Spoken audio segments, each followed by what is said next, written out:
Hello guys, so today we are making yogurt.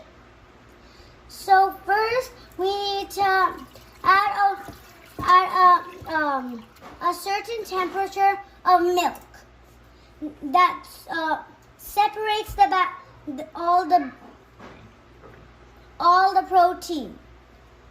When all the protein gets separated, when you add a little part of yogurt, this is actually a bacteria, a good type of bacteria though. And once we add it in, it very quickly spreads around. Once you put it in a very hot temperature, it turns into yogurt. Like you can see here, I am gonna put 1 scoop of yogurt and then mix it. And we leave it for 10 hours. So we're going to sleep overnight and then see on it tomorrow. Bye.